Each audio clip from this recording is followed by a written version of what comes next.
Hi, folks. You're with us today at your your pushback channel. And thank you for joining this audio live stream. In this essay, I'd like to talk about areas of the West that still have, and there's very few left, still have quite rigorous standards of acceptance. So that if you come, or whoever you are, it doesn't matter who you are, but if you come from a third world country and claim to have qualifications in nursing or medicine, you have to go through this very rigorous acceptance test for a series of the upmarket, top of the range private hospitals in, for example, Sydney. Now, these private hospitals aren't just some ordinary hospital that's not on the government sort of payroll, if you will. These are the private hospitals that the wealthy and the socialite elite and the senior politicians. These are the hospitals that those folks go to. So if you're the child of an influential politician or heavy hitter businessman or something like that, you send your child for the appendix operation or whatever else to, if your mother's having a heart bypass, this is the hospital that you would send her to if indeed you had that sort of wealth and influence.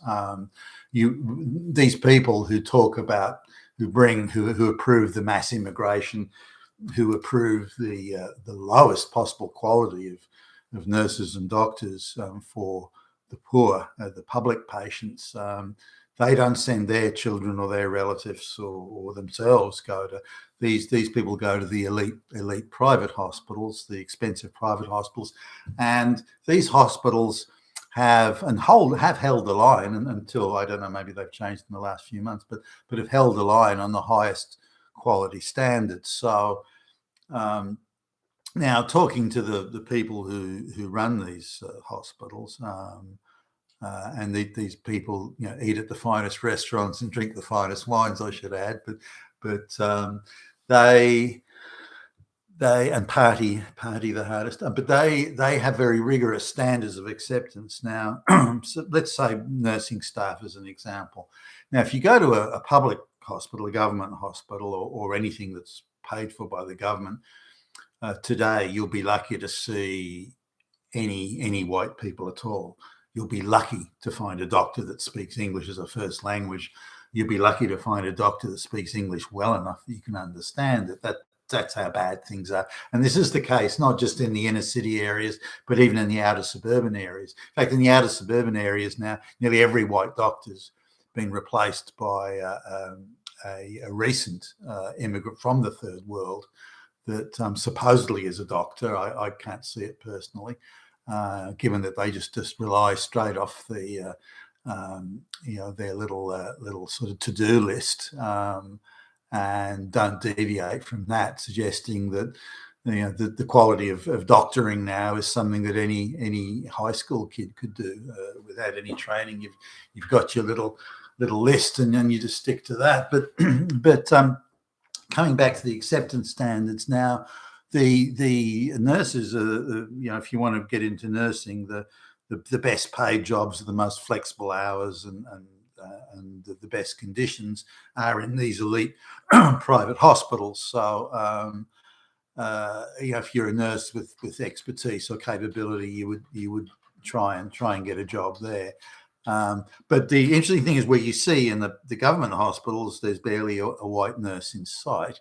The senior nursing staff still tend to be white, but none others. But if you go to these elite private hospitals, all the staff are white. Every nurse is white. Now that's got to be. If the globalists get hold of this would be an example of evil fascist racism. But the reality is quite different. They've got a very rigorous acceptance test. Unlike the government hospitals, they've got quite a rigorous acceptance test. It's in two sections. One's a written examination, and you can't just do an oral sort of thing and fudge your way through with a bunch of black lesbians on a committee. You actually have to do it. And the second one is a practical test. That assumes you get you get past the first one. The second one is a practical test where an operating, for example, an operating theatre is set up, and you have to show that you know what you're doing. So you have to demonstrate you have that expertise and that capability, that knowledge, and that understanding of what's going on. Now, I appreciate that the operating surgery in a first world country maybe have more bells and whistles than something in a third world country. I get that, but these people claim to have been educated to the highest standards of nursing in the third world country. Many of them also claim to have done a 6-month bridging course in nursing when they come to, for example, Australia.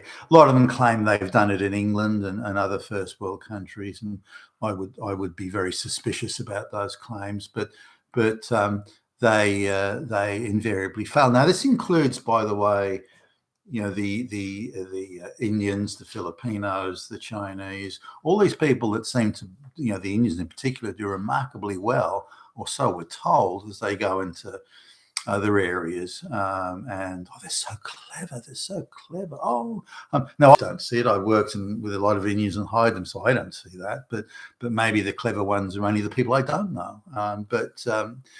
The Indian applicants flunk out on these tests. In fact, they've got about 100% fail rate. That is. Now you can say, well, that's it's got to be racism and Hitler, but they've got a standard. You must meet that standard, and whoever meets it is fine. And it just so happens that these third world people don't meet it. Nothing to do with racism at all. And you must meet these high standards. Now, the way affirmative action works is you just keep on lowering the standards and lowering until you get equal outcomes. But these private hospitals don't do it. Now, I noticed they don't come under any pressure from the same politicians that scream about white supremacy and racism and so on, because for these politicians and these very influential people, if you like, in the community, that are huge supporters of mass migration and bringing out illiterate peasants to the West, huge supporters of it, but not when it affects them. They are totally not interested in that when it affects them. So they send their children and relatives, and they themselves go to these hospitals with an all-white staff. I mean, why is that? I just can't work out why that would be. Now, if you look at the doctors and the surgeons and these sort of people around these, again, they're nearly all white. There's 20% or so are brown, but only one of at this particular hospital, only one of the doctors was foreign born. All the rest are, whatever other, and there's not many of them, whatever brown people, there's no black, whatever brown people are there, were all born in Australia, and the other one had great grandparents who came to Australia. So really, there's hardly any foreign doctors, surgeons.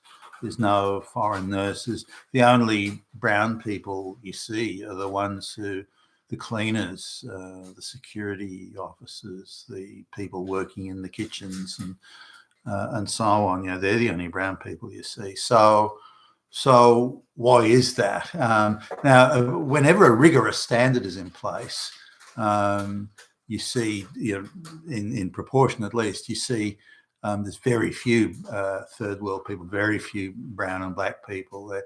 Wherever you see affirmative action, and you see a lot of brown and black people.